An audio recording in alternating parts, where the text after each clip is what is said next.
Hey all, welcome to Parker's Reefs. On today's episode, we're going to review how you can put an overflow in a tank without drilling it at all. We're going to do that using the Pokpo Genesis Overflow system.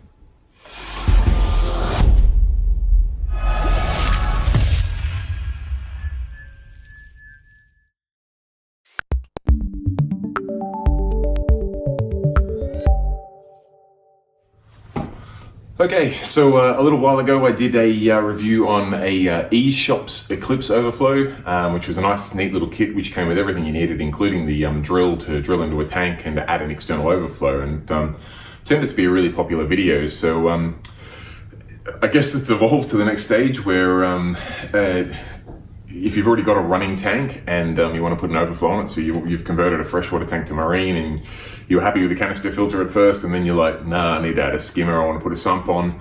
Tank's already running, it's established, you don't want to drain it out so you can drill it. There are still options, and this kit from a brand, I hope I'm pronouncing it right, called Pokpo, is brought in to Australia through a store in Melbourne called Unihill Aquarium. They approached me and asked if I could do a review on this product. So full disclosure, I've got this product for review, so I haven't paid for it, but you can rest assured that I will be totally unbiased with my review. And yeah, they've asked me to review it. I'm happy to put on one of my frag tanks, test it out. I've got a frag tank at the moment that has no sump at all, so it'll be a good candidate to test this out. And the kit they've given me here is the 5,000 litre an hour kit, which essentially just means it's a twin kit.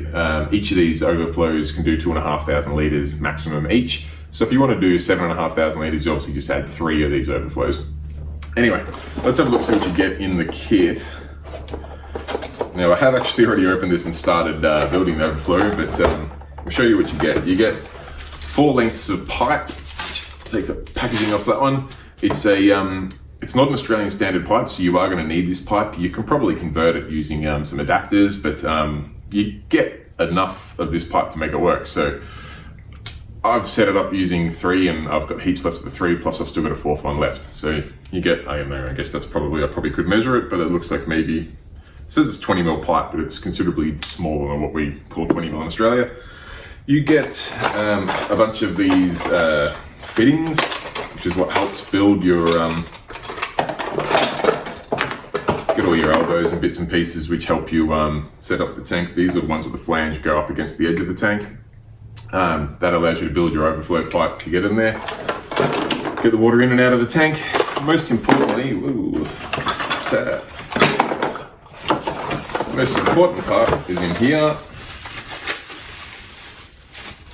and that's this unit here, which is the overflow itself. So this is the top. Water comes, you have like a strainer, you have some pipe coming from the strainer up over the edge of your tank down into this. This unit here's got a little syphon break there, which we attach some hose here. I could push that on. There we go. That then gets held in place, and then once that sucks water, it stops the siphon. So anyway, I could hold up bits and pieces and point to you for a while, but it's probably best if I show you how I've got it set up on my frag tank, and I'll show you how, most importantly, when you turn the power off, it breaks siphon, and then when you turn power back on, it picks up siphon again. So this is a external overflow that doesn't require intervention when there's been a power outage, which is awesome.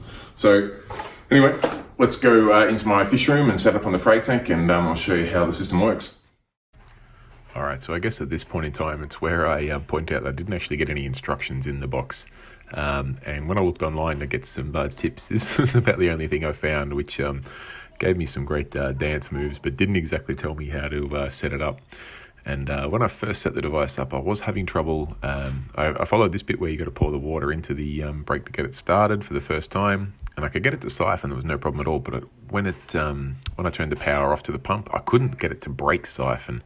Thankfully for me, I got in touch with Joey from Unihill Aquarium, who supplied this unit for test, and she was very quickly able to forward me on some instructions and also have a look at the setup I had and point out that I had one pipe length too long, which it does indicate in the instructions how long it should be, and as soon as I adjusted that, we were up and running. So yeah, you won't see any dance moves from me, but let's get on to what it looks like in my tank now. Cheers. Alright, so let's head into my fish room where I've now set up this overflow. You can see I'm using a incredibly complex sump here, which was just my old RODI reservoir, which has got a sort of literage marking on the side. I've got my very handy spare Abiz A200 pump in there, running at a very low percentage, and you can see the overflow pipe here comes up to the Genesis syphon device. Please ignore how dirty my frag tank is, it's been a little neglected. And if I just pan down here, you can see this is the return, it's pushing back into the tank. Down here is the overflow, goes back into the syphon, I guess.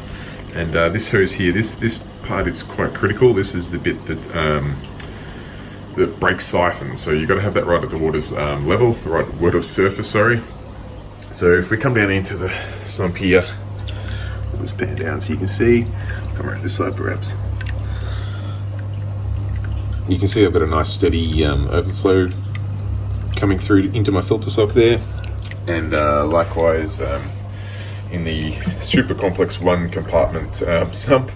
I've deliberately chosen this because it's quite a small box, just to show that the Pokpo Genesis won't overflow. There is literally, if we look at the markings on the side, we've got running at around 15 litres now, and it's about a 30 litre tank, so we can't overflow any more than 15 litres or yeah, we're going to have water on the floor. So it's a fairly brutal test, but let's see how we go. Now, I've got the Abiz running at a pretty low flow amount. You can see the water coming out of the return there. As mentioned before, this device can do 2,500 litres per hour itself. If I wanted to run more than that, I'd need to run 2, which the kit does come with, but just for demonstration purposes, I'll just set up the 1. So I guess the big question is, it's kind of hard to tell because I've got so many tanks in this room, all running pumps and various things. So it's a fairly noisy room anyway, but the only noise you'll probably be able to hear is the Tunzi over here trickling water above the surface, and even a little bit of the water coming out of the return here. The overflow itself is absolutely silent. That is nice little clear bit here, so you can see any air that's entering it. Basically, when you start seeing air bubbles here, that means that the hose, it's kind of hard to see there, I'll try and focus on it. You can see the hose there, just below the water surface.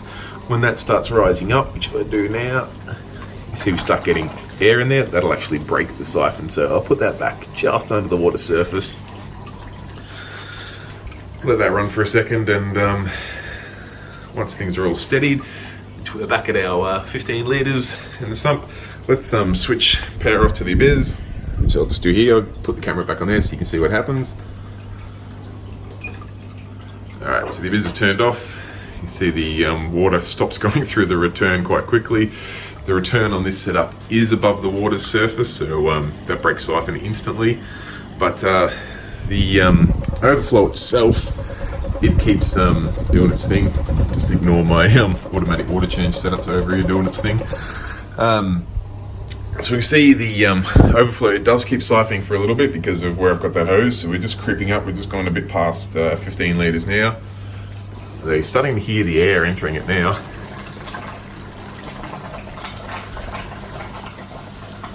Which should break our siphon. We can see down here we're getting a lot of air flowing through the system there. The water's just about stopped, and the water's stopped. So we are no longer siphoning, which is great. I mean, most people can make a overflow system that will stop siphoning once power goes off. That's never too much of a problem. But where this Pokpo Genesis is really amazing is sometime later when I turn on the pump again, it'll pick up siphon and continue on like nothing ever happened. So you can see we went from 15 litres to about 20 litres, so it overflowed an additional 5 litres or so before it triggered the siphon break. And now I'm just going to switch the pump back on. Alright, we got water going back into the tank, which you can see there, and it won't be long. You can see that that hose there is just at the water surface. So once that comes up a bit, it'll start. It'll I guess close the siphon again, so the siphon will work. and we'll start seeing water coming through the line down here.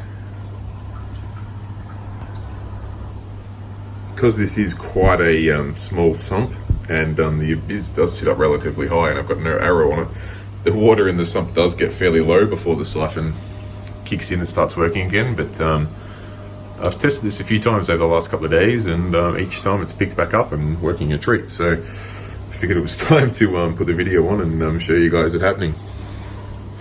So actually, just put the camera on there, we can start to see some water coming down the overflow now. Be a little bit noisy while it picks up siphon again.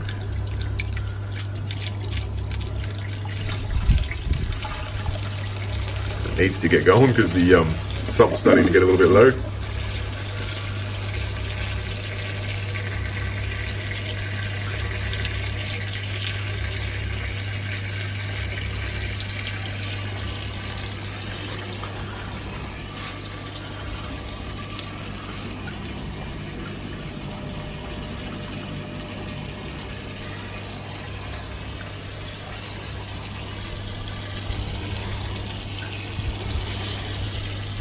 You can see the overflow is still a little noisy, it's still drawing in a little bit of air. The water in the sump's a little bit low, but it's slowly coming back up. Actually, we can watch as it's coming up to the 15 litre mark.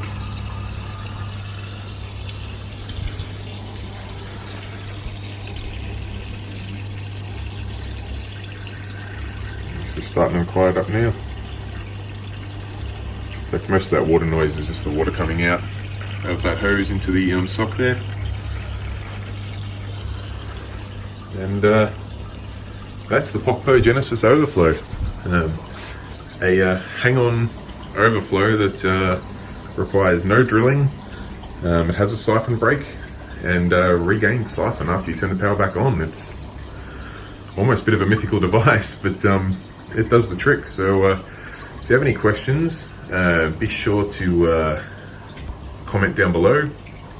I can't fault this device other than the fact that it doesn't flow a huge amount of water on its own. We have to run multiple if we want to do more than 2,500 litres at a time, but for adding overflows onto smallish tanks that didn't already have overflows, it's hard to compete with. It's a cool little unit. So alright, so that wraps up the Pokpo Genesis Overflow review. If you'd like to get one, get in touch with Uni Hill Aquarium, who are selling these kits for $99 a piece. Thanks guys, bye.